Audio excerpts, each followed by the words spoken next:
Chapter 4. The Great Sage equal to Heaven's Rampage in Heaven 2. Enjoyed a feast of peaches and, after drinking plenty of wine, was dozing off. As time passed, the Jade Emperor began to worry. Sun Wukong, this newly promoted deity, was idle every day, making it hard to ensure that he wouldn't cause any more trouble. While pondering how to appease him, Tai Bai Jinxing stepped forward and suggested, "Why not have Wukong take on the role of a manager in the Peach Garden? Firstly, there is something to do which prevents him from wandering around aimlessly. Secondly, he is the only one in the garden, so he won't clash with other deities. In fact, the Jade Emperor has another ulterior motive. He wants to observe whether this monkey, if it gets greedy and eats a lot of the peaches of immortality, will cause any trouble. Consider it an experiment." After listening to this, the Jade Emperor felt that this method was mutually beneficial and immediately agreed. He merely waved his sleeve and handed the key to the Peaches of Immortality garden to Wukong, saying, "Take it! Do your job well and don't cause any more trouble for me." Wukong was quite happy to hear about his new appointment. He thought to himself that he had finally made it this time. Managing the peach garden felt like being in the fruit wholesale business, both healthy and fulfilling. He was moved, feeling that this was a full display of trust from the higher-ups towards him. Little did he know, there were unseen eyes closely watching his every move, pondering when this monkey would overturn from eating too many peaches. One day, while Wukong was patrolling the garden, he noticed that the peaches were all large, red, and deliciously tempting. He licked his lips and said, "This thing looks sweet.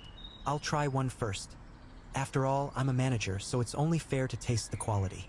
He looked around, seeing that no one was paying attention, then jumped up into the tree and started chewing on one of the fruits he picked.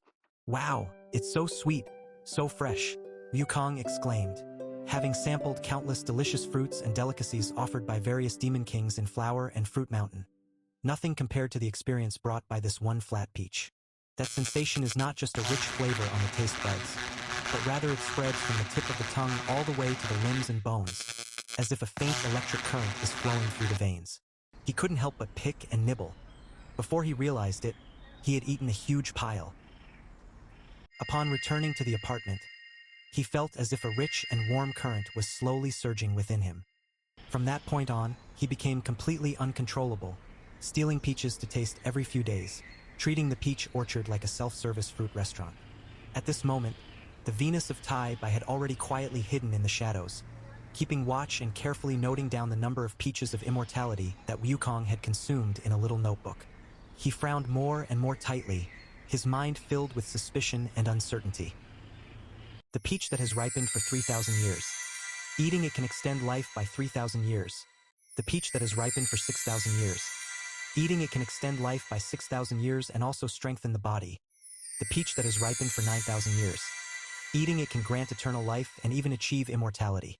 An ordinary immortal body can barely withstand a single 9,000-year-old peaches of immortality, but two are enough to cause an average immortal to die instantly. However, this monkey managed to swallow several 9,000-year-old peaches in one go and was still lively and untouched. The White Jupiter was muttering to himself, "What is this guy made of? How come nothing bothers him at all?" He hurriedly took notes, determined to continue observing this live experiment, to see when a problem might arise. Or perhaps, would nothing go wrong at all? There might be something significant behind this. However, the annual Peach Blossom Festival is about to begin. The Queen Mother instructed the 7 fairies to go down to the garden to pick peaches. As a result, the 7 fairies looked around and found that almost all the peaches in the garden had been gnawed down to a state resembling a bald peach orchard. Several fairies exchanged glances. "Sister, where's the peach? I don't know. Could it have been stolen by the rat spirit?" "Rat spirit? That must be a strategic level rat. It wiped out an entire peach orchard." After searching high and low, I finally found a large survivor peach at the very top of the tallest tree. Several fairies were as delighted as if they had found the last crucial KPI. "We have to pick this one, or we really won't be able to report back to the Empress." The 7 fairies worked together to pull down a branch, which ended up startling Wukong, who was sound asleep in the tree. Wukong had just enjoyed a feast of peaches and, after drinking plenty of wine, was dozing off. Suddenly, he was jolted awake. As soon as I opened my eyes, I saw the 7 fairies and immediately shouted, "What are you doing? Are you stealing my peaches? This is the storage inventory I oversee. Do you have authorization?"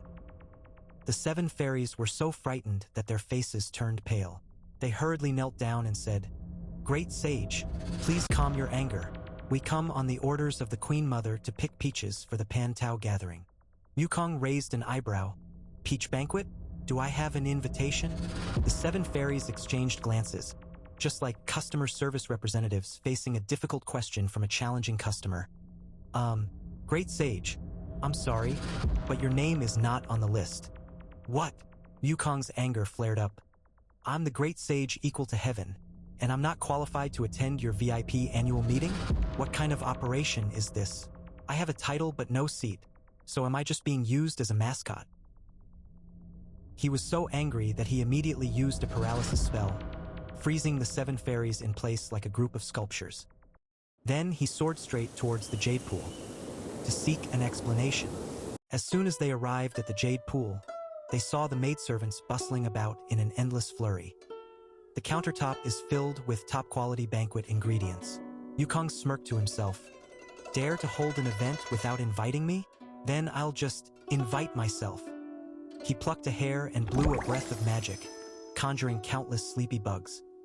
The little insects swarmed onto the maidens, instantly making them feel drowsy. In the blink of an eye, the maids fell to the ground in groups, snoring. Wukong laughed heartily. "Now there's no one to stop me from helping myself." He walked straight to the banquet table, poured himself a glass of spirit to taste, refreshing and soothing to the throat. Once again tasting the heavenly delicacies, I discovered that the mountain treasures and seafood were imbued with spiritual essence and incredibly delicious, while the exquisite tableware sparkled brilliantly. Wukong devoured the feast with grease dripping from his mouth, treating this lavish banquet like an all-you-can-eat buffet. He boldly poured himself a fine wine and said, "Isn't the Queen Mother inviting me? I'll just find my own way in through the back door." After enjoying a hearty meal and plenty of drinks, Wukong stumbled out of the Yaoqi, drunk and swaying, and made his way to the entrance of the Do Shui Palace. The palace is quiet, as if the old master and the young disciples have taken a little holiday and are not present. He walked into the room and saw 5 gourds on the table, each filled with shining golden pills, resembling top-tier nutritional supplements. Wukong was already drunk and didn't care about any restrictions. He just started sipping glug glug, and in one go, he drained all the golden elixirs from the 5 gourds. I also conveniently grabbed a few jars of divine wine. He did not know that these 5 gourd elixirs had respectively extracted the essence of wood, fire, earth, metal, and water from the world, and belonged to a secret special medicine crafted by immortals. If a mortal consumes one, they could be revived from death, enhance their cultivation, and undergo spiritual transformation. Immortals use it to heal wounds or enhance their magical powers, but they do not dare to consume too much at once. Because there were prior attempts by immortal bodies to consume the 5 elements gold elixir, the outcomes were either falling into a deep sleep and unable to awaken, either explode on the spot or be unsettled by it. This batch of elixirs was developed under the leadership of the Tai by Jin Xing specifically to address various difficult and complicated ailments. He has always been curious about Wukong's physique. If the monkey cannot be killed even by the 9,000-year-old peach of immortality, what would happen if he were to swallow this 5 elements golden elixir in one go? So the Venus star deliberately placed these 5 gourds in the most conspicuous position, without setting up barriers or taking precautions, knowing that this gluttonous and mischievous monkey would surely come to show support. The fact is indeed so. The golden pill has already entered Wukong's belly. After finishing the elixir, Wukong suddenly realized, "Oh no, could this be a prohibited item? Did I go too far?" However, with the courage that alcohol gives, he decided to take the plunge without hesitation and ran back to Flower Fruit Mountain. Forget it, it's better to make a quick escape. Venus, the morning star, was once again astonished by Wukong's extraordinary physique.